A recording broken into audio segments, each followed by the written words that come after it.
Says the red shirt. Who's got the bucket? We're getting a The bucket's been got. That t-shirt is red. Yes, I know. It's the other red shirt. This is the Eye of Argon. You notice it's printed because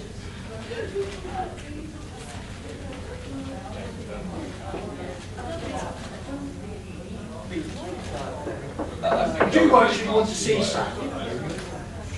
The next photo has to be taken with top room. I'll put it back. a note from the unknown transcriber. No mere transcription can give the true flavour of the original printing of the Eye of Argon. It was mimeographed with stencils cut on an elite manual typewriter. Does anyone need any of those words explaining? Mimeographed? Yeah, it was a drum. Oh, well, you put stencils on and rubbed ink on it, and then rolled the drum around as people spread into it. I just didn't know that was the A name. long time ago at school, all the school printing stuff had that faintly alcoholic smell to that one. That's mimeograph.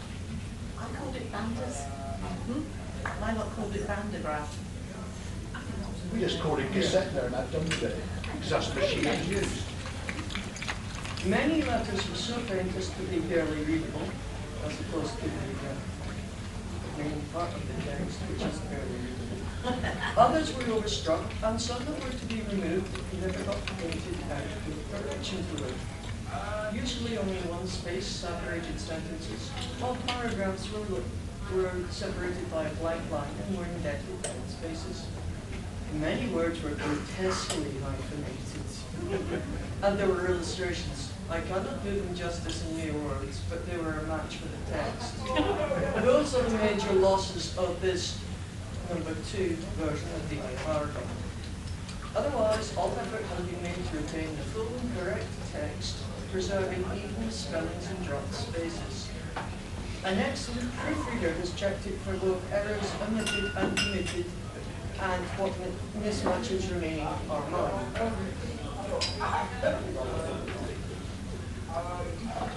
The Eye of Argon by Jim Thies. The weather-beaten trail wound ahead into the dust-racked climate of the barren land which dominates the large portions of the Mongolian Empire.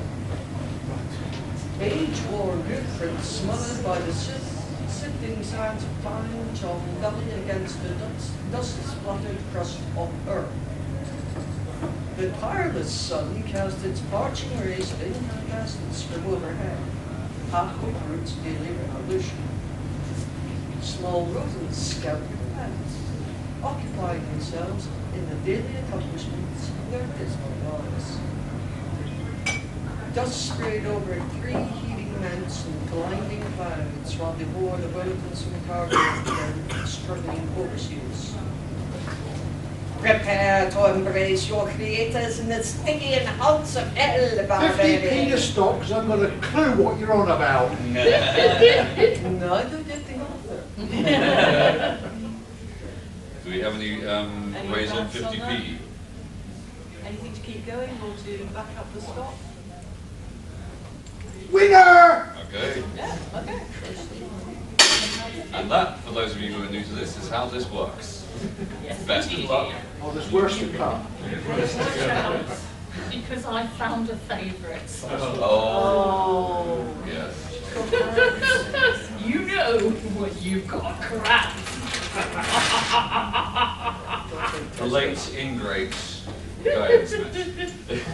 Now, is that suitably? I'm having a look through here.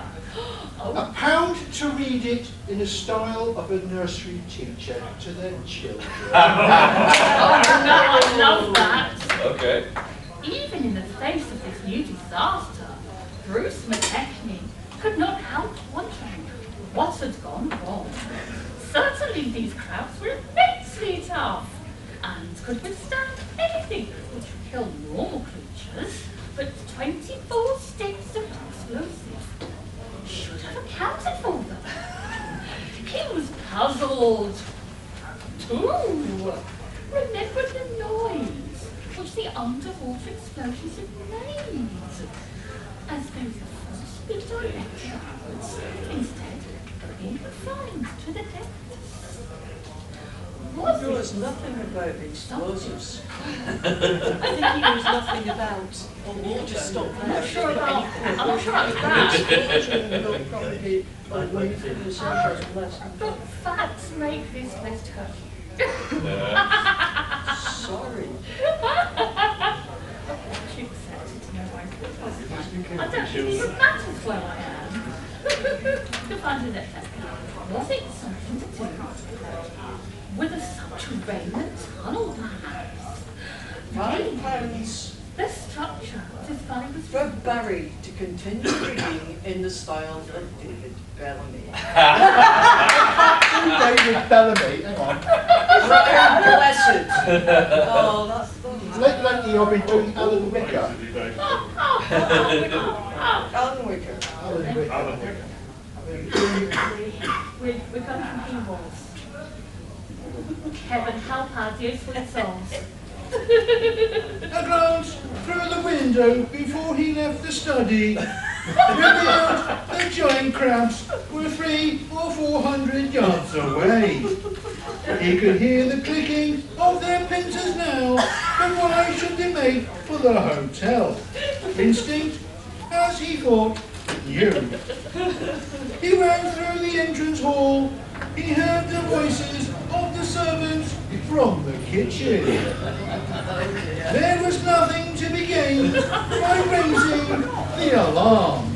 Let them find out for themselves. A temporary retreat was paramount, he decided, and he wasn't taking any passengers along.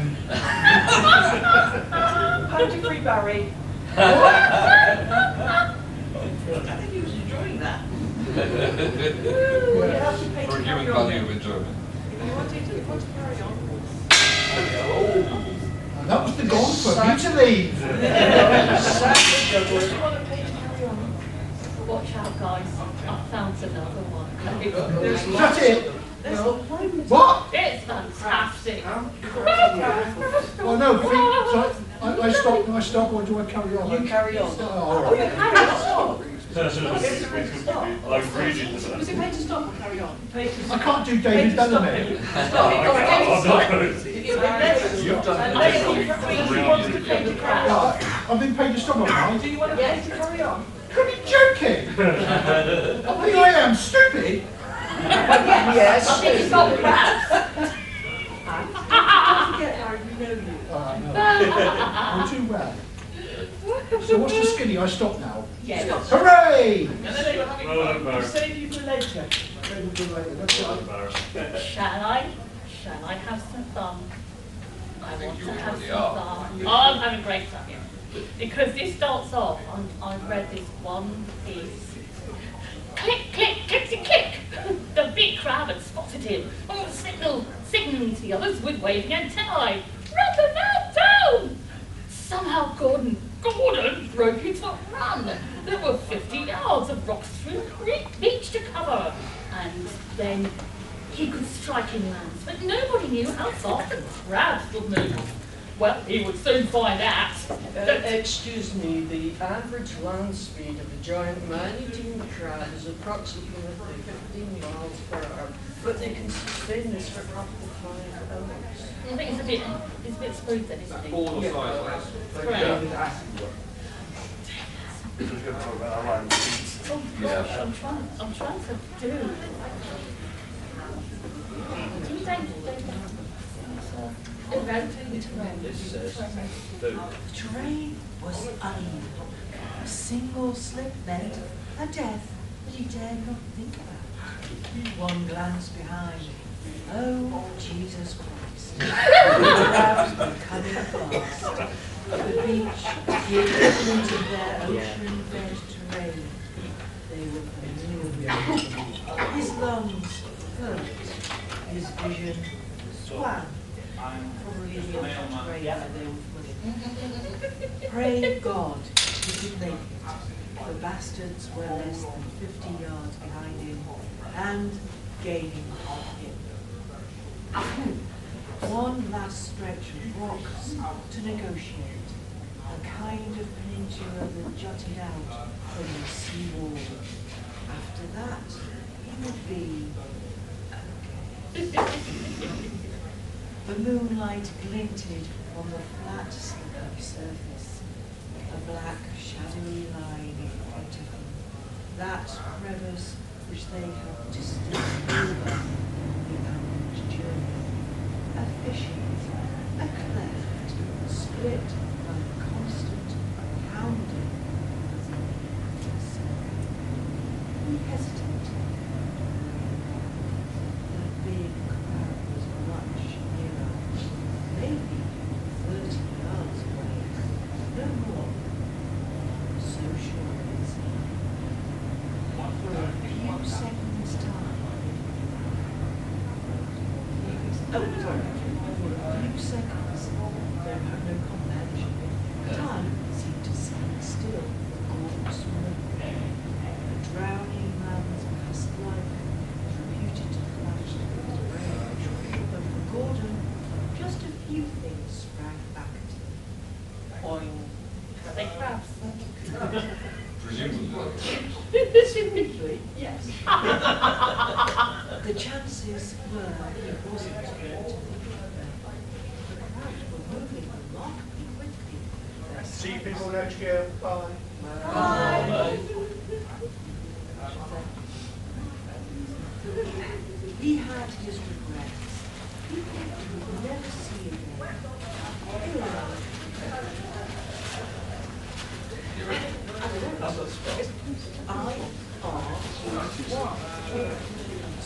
Here. We're on here. There were a lot of things he should have said and hadn't. Why? Because he was hurt. He was afraid of her answer, so tactful and polite. It's very flattering to know Too quick to he was move on, out because we there. move away from crabs to introspection at this point, so it's becoming much less interesting. Fair. Do you guys stop? Yeah. Thank you. Next we have Sam with Hook, the Busted Man. Chapter 1. Hold the bus. Hold the bus. Bound to read it in the style of William Shatner. Okay. I've heard that. Chapter 1. Ryder Hook jumped the last 3 threads of the mobile headway from Space Shuttle to Concord. He was on planet again. He owned dunnage filled with costly clothes and a trivia of the wealth. Okay, this So badly written, you can't read trivia of the it. wealthy. This is such a weird sentence. His money belt bulged with metal. A Delling snugged around to his waist. That's a gun, right? Yeah. He meant to enjoy himself, or knew the reason why. A shocked, incoherent screaming ripped apart the warm afternoon air of Murgon. Over the heads of the passengers in front of him, all abruptly stopped in their tracks. Hook saw in front of him a boil of men and women and aliens erupt from the customs house. Passengers shrieked and began a frightening struggle to regain the pedway and the shuttle. Hook stared past them at the violent, fear-crazed mob dashing madly across the concrete towards the shuttle. These people had been made hideous. Fungoid growths dripped from their faces and naked bodies, where they had ripped their clothing away in agony. They oozed. They oozed full sentence. They kept up a shrill, ululating scream How to start before I start. Two plans, carry on to the gory bit. Okay. Hook saw one man with one eye dangling on a long, bloody white thread. And as the man ran, so the other eye oozed from its socket, starting to swing and sway about his knees. Optic nerves are not that long, folks. Very short. 50 feet. Yeah, like, this is a high gravity planet, clearly. What was that? 50 feet to read it like Trump. Oh my god. No, I think we're going to have more than 50 feet for Donald. Yeah. I mean, we're asking a professional actor here to describe. Hand on top to do it. Hand on top to do it. Okay, Bye. How about you go, Trump? okay. And then we'll do it as Cody the Frog after. Oh, yes! Okay. I'm going to get the trains back out the cart horse. The biggest thing ever. The man fell and was instantly trampled down. "Let me past," screamed the wave-faced Jahanian beside Hook. He lashed out, staggering a Criffman who obstructed him. The worst kind of people. The Criffman, a large, blocky individual, huge, really huge, absolutely gargantuan. You wouldn't know Go- about Bigly. We'll take our gag probably. Recovered with vital alacrity, with the vital alacrity usual to his race. The gun appeared instantly from his sleeve, triggered by a neural and electronic circuit fired into the air, and as all the other panicking passengers crowded and collided. Hook stepped aside. Frenzy possessed these people. A moment ago, they had been cheerfully heading for the customs house. A look at this world, a look at the world of Mergan. Now they were fighting like wild animals to get back to the shuttle that had brought them from the HGL ship Talcahuano. I don't think you know how to pronounce that. Talcahuano, oh, a lovely place, good people. In orbit. in the orbit. Coffee bean.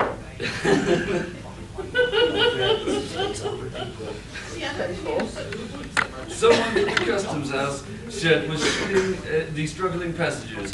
A blast sighed through them. Hook saw the lethal energy strike the stewardess, standing horrified in the shuttle's airlock valve doorway. She had been a pleasant and efficient stewardess, although built almost exactly like an Earth girl, she had not been terrestrial. Her beauty had been perfectly capable of moving any man of Earth's blood in his veins. What about, what was it, Kermit the Frog? Yeah, That, like, we got £2 to change to the frog. Yeah, I'll put another pound in. Actually, £3 each for the frog. Makes a change for someone else to be tortured, doesn't it? Portland frog, please. Thank you for your attention to this matter. Ryder Hook, taking the fact that this was such a waste. Out of my way. Let me through. In a weltering confusion of passengers, they went stumbling back up the pedway, jumping and stumbling, falling and crawling, fleeing into the shuttle. It's not easy being green.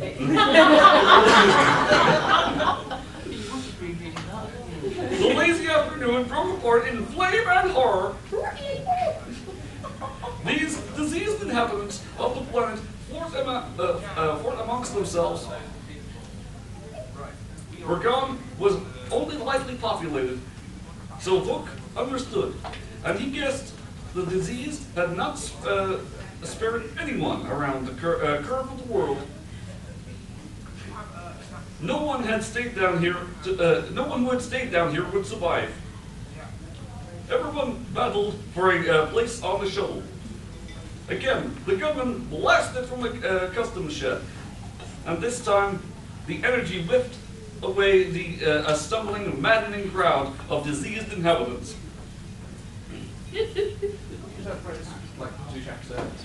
Oh, like a few sentences earlier, actually. Well, it's clearly popular. Yeah. It's a favourite. Once the people of Murgon had got to their diseased hands on the shuttle, they'd lift off, take the HGL starship to Guano, and no doubt in space. and no doubt it would be escaping the source of the pandemic on their own world, their own planet, and spread it across this sector of the galaxy. 3 times stop because poor Sam's been through it. And you're wearing a red shirt. Next we have an extract from a serious scientific book. Is it very serious? It's very serious. It's by Eric von Daniken. Known as Crazy Eric to his mates. And it's called Chariots of the Gods.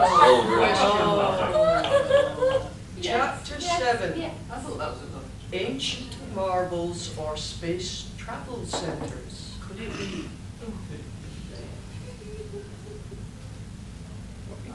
The answer to any question like this is always No. It's not bloody aliens. to the north of Damascus lies the terrace of Baalbek, a platform built of stone blocks, some of which have sides over 65 feet long and weighing nearly 2,000 tons. Until now, the archaeologists have not been able to give a convincing explanation of why, how, and by whom the terrace of Baalbek was built. However, the Russian professor Andreas considers it possible that the terrace is the remains of a gigantic airfield. No, it's not. I'm skipping forward.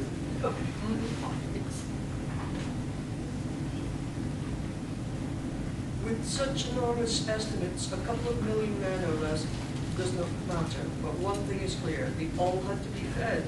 Not only were a host of construction workers, stonemasons, engineers, and sailors, there were not only hundreds of thousands of slaves, but also a well-equipped army, a large and rampant priesthood, countless merchants, farmers, and officials, and last but not least, the pharaonic household living off the land. Could they all have lived on the scanty yields of agriculture in the Nile Delta? 20 people do this in the style of Nicolas What? What style? Cage. 20p to do this in the style of Nicolas Cage.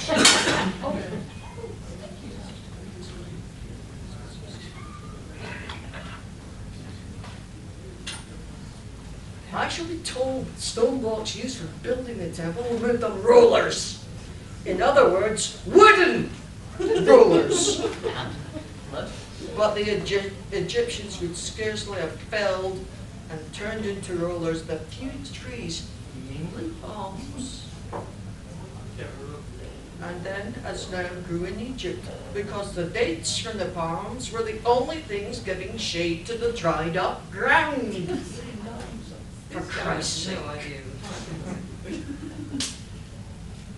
But they must have been wooden rollers, otherwise there would not be even the feeblest technical explanation of the building of the pyramids.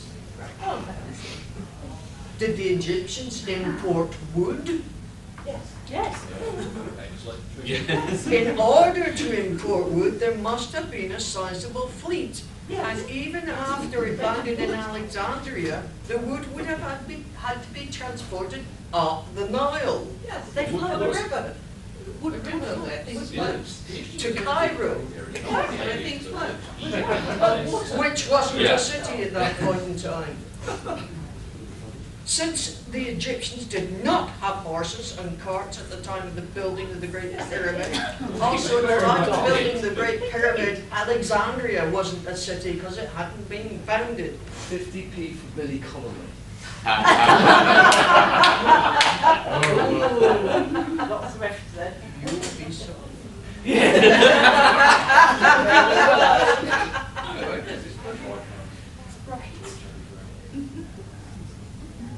The horse and cart wasn't introduced until the 17th century, about 1600 BC. My kingdom for a convincing explanation of transport of the stone blocks. Of course, the scholars say that wooden rollers were needed. There are many problems connected with the technology of how the pyramid builders and no genuine solutions.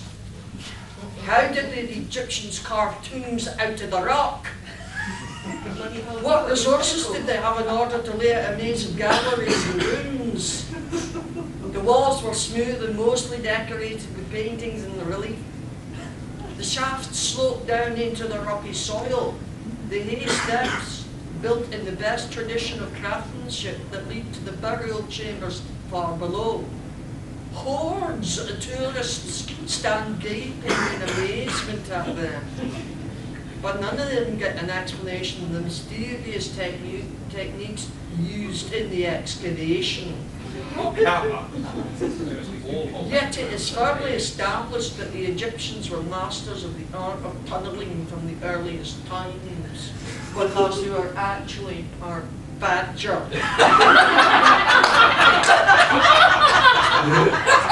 You and Billy? Or Eric? For the old, no, that was me. For the old rock-cut tombs were worked in exactly the same way as the more recent ones. I mean, why change something that works? There is no difference between the tomb of Teti from the 6th dynasty and the tomb of Ramesses I from the New Kingdom, although there is a minimum of 1,000 years between the building of the two tombs. Obviously, the Egyptians had not learned anything new to add to their old technique. I mean, there are only so many ways you can tunnel into rock. In fact, the more recent edifices tend to increasingly be poor copies of their ancient models. The tourist who bumps his way to the pyramid of Cheops to the west of Cairo on a camel named Wellington or Napoleon, depending on his nationality. I'm not sure if that's the nationality of the tourist or the camel. Yeah. I'm Chinese. It's a strange sensation in the pit of his stomach. That's because he's riding on a bloody camel. Using the local train and Relics of the mysterious past always produce. The guide tells him that a pharaoh had a burial palace built here. And with that bit of a rehashed erudition, he rides homeward after taking some impressive photographs. The Pyramid of Cheops in particular has inspired hundreds of crazy and untenable theories, and this is one of them. In the 600-page long book, Our Inheritance in the Great Pyramid by Charles Piazzi Smith, published in 1864, we can read about many hair-raising links between the pyramid and our globe.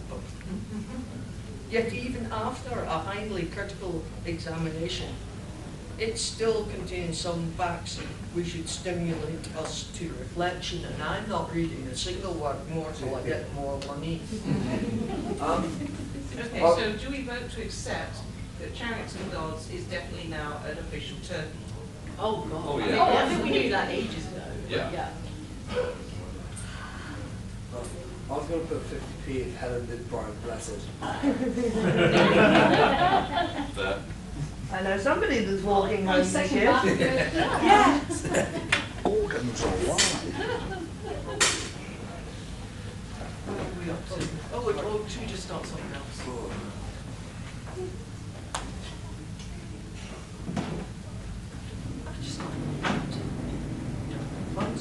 You could sharpen another book even. Does it have to be Chariots of the Gods? £1 potluck. £1 Yeah. potluck? Okay. Okay. Potluck for a book, because, yeah. Would you like tech? No, it has to be a random book. Right. That's right. Taken from the mystery section. Oh, Raven, a time of guidance actually might work. She was the sword mistress of chaos, and legions fell under her blade. Apparently. Allegedly. According It's to not the all sun. they can these days. Right, there are no chapter names. However, they all start with a quote. Brilliant. Classic, that's. To view the ultimate truth does not necessarily lead to enlightenment. At times, the path goes down into madness. That's why we're here. The books. The books of, I don't know, how you pronounce that, Carwan? Nearly sure. You need me to go get your glasses? Carwan. Yeah. Carwan. Weird. Maybe it's made for us. Yeah, true. You are damned by the evidence. You cannot deny it. I can and I do. You have no evidence. Outland magic, a trail of blood. Is that not evidence? I know not what you say. Whose blood? The blood. This is all just speech. Bloody hell. The blood of slaughtered innocents despoiled by the pursuit of your foul designs. That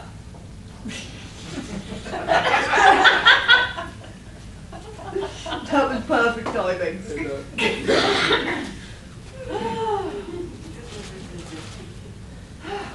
I have no designs other than to leave this place. I have spilled no blood here. No?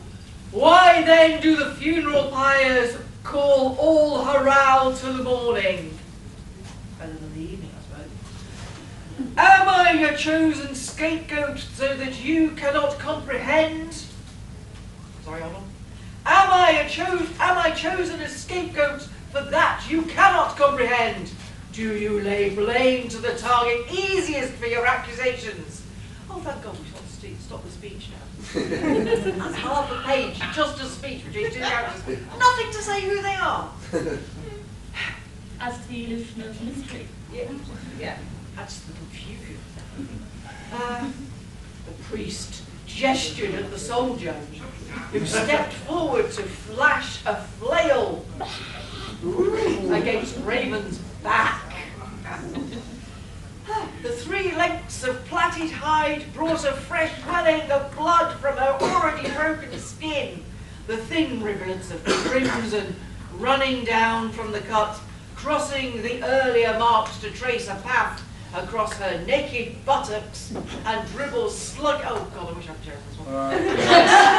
And dribble sluggishly around the curves of her thighs. It's a long way from the ground. Yeah. She's on blood thinners, don't you? Yeah. Nice babe. Do you want a break and switch up to Wallace? No, I Wallace want to is on. stop, thank you. Stop. Thank you. Barry, you're just in time. What? Let me back out? See, I've got an idea for this one. We were watching a spoof called Ancient Alien Assholes.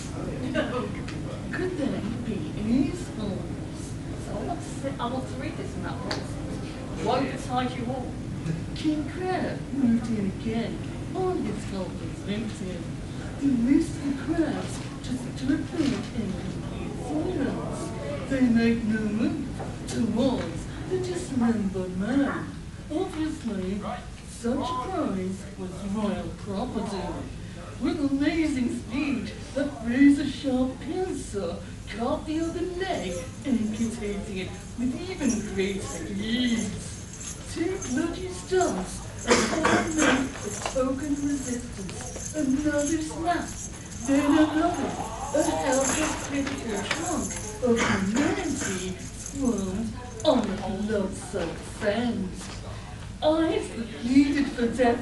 Could somebody please get me to do a different voice? I'm murdering the King Crab was in no hurry. He picked up a leg, held it aloft, seemed fascinating. I've had to do it as a Dalek. Oh my God. I'll give it a go. He picked up a leg, held it up long, seemed fascinated by the dripping blood, and then with a move that was almost too fast for the eye to follow, the limb sailed through the air into the midst of the clustered crowds to be exterminated. It sighted click in a sudden rush. They began quarreling over the tasty morsel. They need not have worried. 20p to do it in the style of C-3PO. It just gets better and better. Right, where was I? I don't think it even matters. Oh my! So look, they began quarrelling over the tasty morsel. They need not have worried. Another leg and two arms fell among them. The clicking was like rapid machine gun fire. Why? The monster crab ignored them. He had what he wanted. Bartholomew's life was ebbing from him, fast, but unconsciousness still cruelly eluded How him. to change to RT2?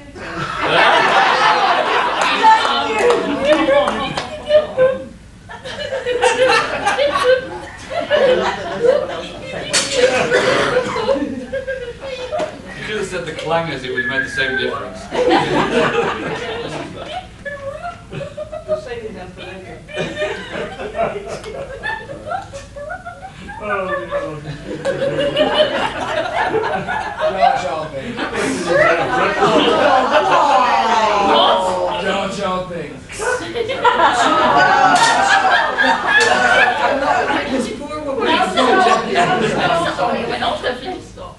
By the way, I'm non-binary, right? So not woman. This poor raptor.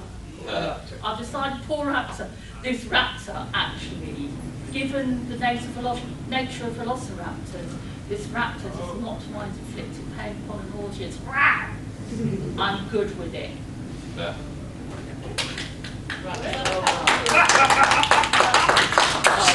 Choose one of those. Okay. How's the previous one? Is there anyone under 18 in the audience? No? Good, right. Does it mental age? Yeah, physically or mentally. Physically. My mental age is full, but I like to say the word tolerance very much. probably IQ. Okay, I have to start with this this sentence because it is insane. And the others haven't. What is it? Tom's words brought fear to Peggy's pudenda and made her pubes stand on end. Just making sure the unguent was was at the right temperature. Tom flustered Peggy as she walked past him to the boudoir. Sorry, it's got to be done. Oh, here we go. Cupid stunt. Sorry? He doesn't know who Cupid Stunt is. Oh, damn. Toss down to the bed. And suddenly, my clothes fell off! I didn't know my clothes fell off. Oh my God. Okay. A hand grabbed her shoulder and gently kneaded the back of her neck. Those are not the same things. Very big hand. She stood, frozen to the spot. Her hand explored the curvature of her buttock cheeks. Again, it's on way. Peggy turned to face Tom. Then, All her clothes fell off. no, Tom. I don't want you to touch me. I want you to lie back on your mat and enjoy what I've got in store for you. Bloody hell. Tom, By the way, if you haven't guessed, this was written by Fiona Richmond, who is a porn star, so he's slightly racy. Oh yeah, you know, this is Just give a warning. this is perfectly normal Wilson Boone stuff. So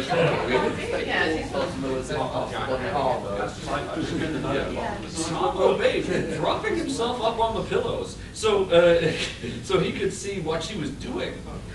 First, Peggy draped the towels over the radiator to keep them warm. Then she placed the bottle of sweet-smelling oil on the floor beside the heater. That's probably hazardous. Yes. Standing at the foot of the ornate chin-stacked four-poster extravaganza, Peggy kicked off her wellies and meandered over to the tape deck. I can see when this was written. And selected something loud and smoochy. The oral gratification allowed to the freezing Namek. That's oral with an A. Sleazy-minded blondes. I've got a mouthful. I mean, it's even worse than the accent, but yeah. I draw the line somewhere. It's getting too much. The oral gratification allowed the freezing Namek to creep into her downstairs loo and don Tom's new sheepskin coat and woolly-lined space boots. While upstairs, Peggy in... What was that? Yeah. She was going to do a Yeah, massage. like kick bodies off and now they're a new... Dressing up as a furry. Peggy was in full twirl. She eased her black leather waistcoat from her shoulders and shrugged it to the floor. What is this woman wearing?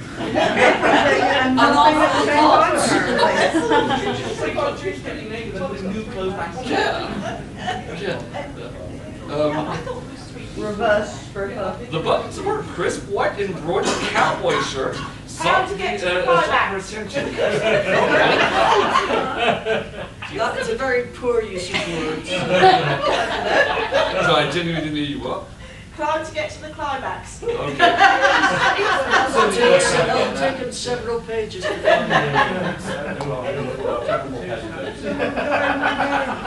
Amazing.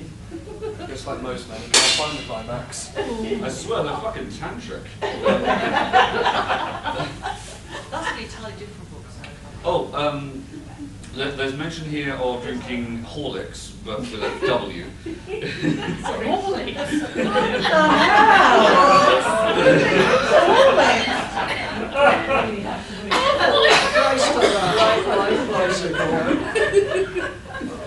No, that's not right. Oh, okay. Well, I guess we can get to the end of this chapter here. So I've got to the climax of the chapter, really. Yeah. Oh, and it's a good one. It creaked open, and an amorphous shape flowed out. Dot, dot, dot.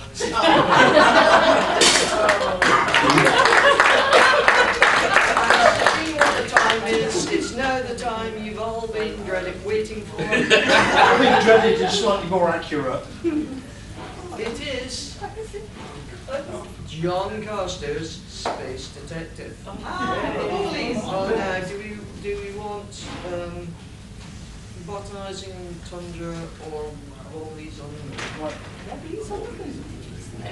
Wobblies on the Moon is the most ridiculous piece of art. It is, it's just ridiculous. Yeah, Wobblies it is. Right. I just have to talk about wellies.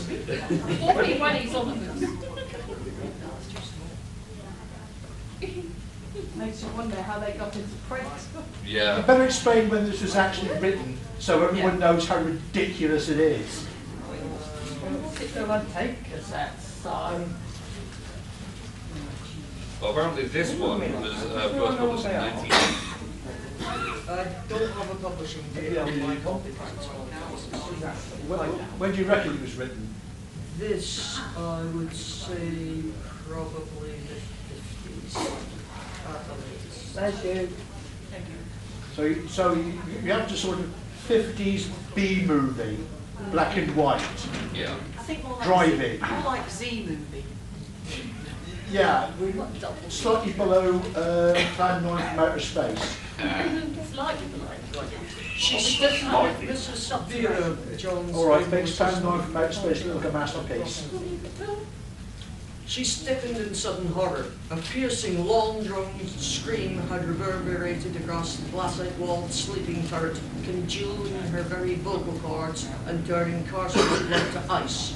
It was followed by a silence so cloying that it seemed to muffle the tick of Carson's Greenwich-synchronized wristwatch. How do it like Bellboy? No. With a startled oath, he snatched an oxygen mask from an overnight bag, clamped it on his face, and rushed to the window. Throwing the casement wide, he strode out onto the railed observation platform, which half encircled Gleason's tower-like dwelling. Remember, this is set on the moon. Terrible. No. Okay. Yeah, he's put on an oxygen mask and gone, whee! Oh, he's got out. Oh yeah. A strangled sound came from behind him. He swung about, his lips tightening. Vera was standing just outside the window. "John," she joked, "that scream came from downstairs. You can't see anything from here. The wobblies wouldn't be visible in this glare." "I'm sorry, my boys." The scream came again. It was audible now on the platform. Remember, moon. A hideous, tormented wailing which seemed to drift upward from below. "It's coming from Gleason's sleeping turret," Carstairs heard. "He sleeps with his oxygen mask on and his windows flung wide." On the moon. On the moon. I just wanted to make sure. With the wobblies. With wobblies. "Then what are we waiting at here?" Vera choked. "Oh, he's dying." "Get back inside," Carstairs rapped. "You ought to have more sense than to come out here without a mask." On the moon. "John, are the wobblies attacking him?" "It couldn't be the wobblies. They're not carnivorous, and their nettles merely irritate the skin a little. Now get back inside before your lungs buckle into folds."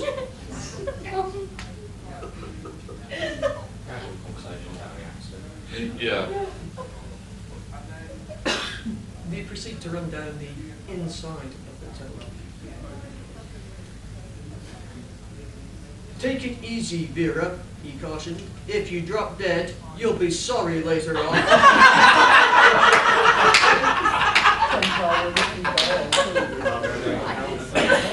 Once you're saying that with a straight face.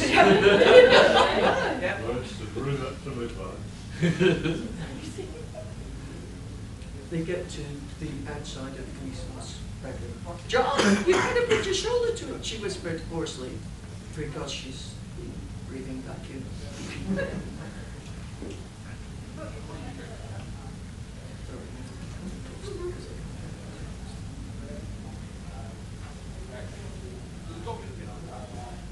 In the center of the turret stood 3 huge wobblies. Their tendrils were weaving about in the gloom, and they had grouped themselves together in a semicircle around the rigidly distorted figure of Gleason. Like plant ghosts, they hovered above him, their body roots glowing with a faint, spectral radiance. Utterly terrifying they seemed, but what drove the blood in torrents from Vera's heart was Gleason's bulging eyes and gruesome eyes. "John, he's dead." How is he speaking? The story that we never get to. Well, he left his window open on the moon. That's That's not on the moon. Although Carstairs was no stranger to post-mortem appearances. Right. like he's some sort of extra concentrated ghost. His examination of the still figure was brief. Nothing could be done for a corpse. And Gleason had unmistakably stopped breathing.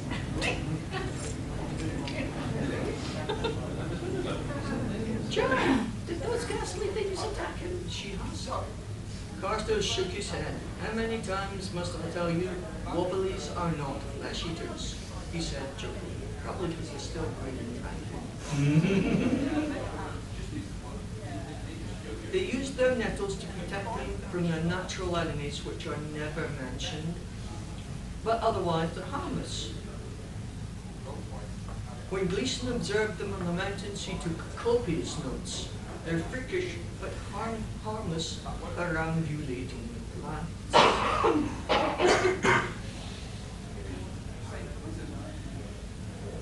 The appearance and behaviour of the Wobblies seemed to belie Carstairs' word. They now hurled themselves across the dead man's bed, plucking with quivering tendrils at the sheets which covered him. Hideously man-like they seemed, with their grey and eroded-looking body roots writhing against the sheet. Tall they were, at least 7 feet high, proportionately broad as shoulder. The fact that they had 3 tendrils on each side with a torso-like bodies in lieu of arms, and that they moved when erect on stumpy legs, which caused them to wobble grotesquely, did not detract from the illusion of humanness which they appeared to convey. Probably oxygen deprivation is fitting. A torso does not a humanoid make. Yeah. No, it's much worse than Mr. Ball. But now Gleason was no longer capable of jocularity, and Carstairs' expression was grim as death. He was sniffing in the air.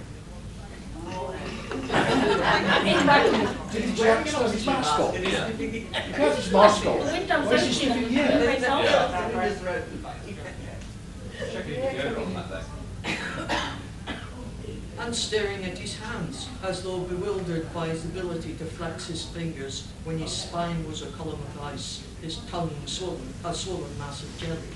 I feel like these are intended to be metaphors, but also he's just in a vacuum, so he might just be dying. Yeah. John, what is it? Vera whispered hoarsely. I don't smell anything, because there's no fucking air in the room. It would be better if you did, Carstairs husked. Vera, this is devilish. Something utterly diabolic has occurred here, and we're not just talking about the rising. Yet there isn't a mark on him. What, John? What is it? It defies reason. There are unmistakable evidences of foul play. Brownish mucous membranes, dilated pupils. What is that? Mucous membranes, dilated pupils. He returned to the bed and bent over the still figure lying there. His nostrils quivered, flared. A characteristic odor, he grunted, but only his body exudes it.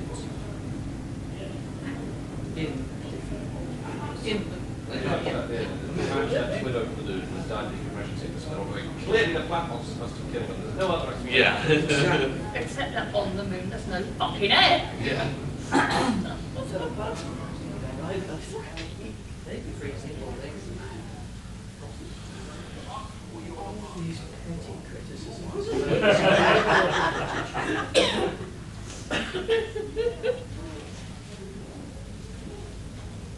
Right, Gleason's rather slimy nephew turned up. Henry Gleason Showalter was unmistakably intoxicated, but his sneering manner did not seem to emanate from the alcohol in his brain. Hang on, this is kind of bit. Won't we skip ahead? We skipped ahead a bit. This is the guy's nephew. Let's just turn it. Is he on the moon? He's just in the doorway. On the moon. On the moon. With no atmosphere. Yes. With no mask. With them that. That seems to be only a minor inconvenience. Well, I just never thought they were that adaptable. Yeah. His gaze was steady enough, and his voice had a quality of smirking contempt for the living and the dead, which chilled Vera to the depth of her being. We have 4 minutes. And we also have a red shirt with a phaser. And a deadly Before scream. she could draw away from him, he patted her arm. "You're right in your honor, aren't you?" he sneered, helping him with his police work. Carstairs saw red.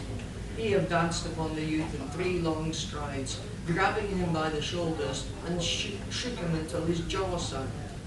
"You cold-blooded little rotter," he grated. "Your uncle is dead! Dead! Dead!" Sorry, I didn't do that. That Doesn't can be that mean arranged. anything to you? No. The condition?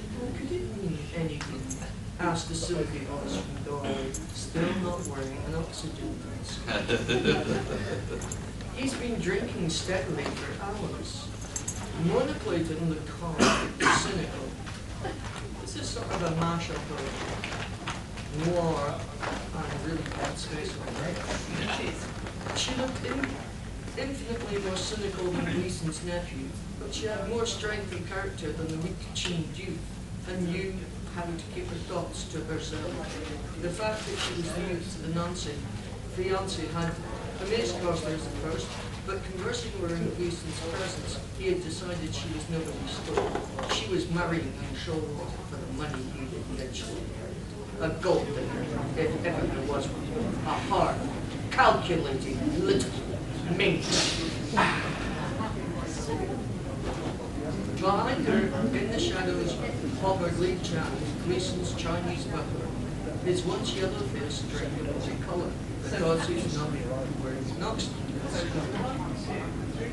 Down to less than a minute left of the program. Now, Master is dead, he wailed, wringing his hands, because I love putting Indonesian stereotypes in my books.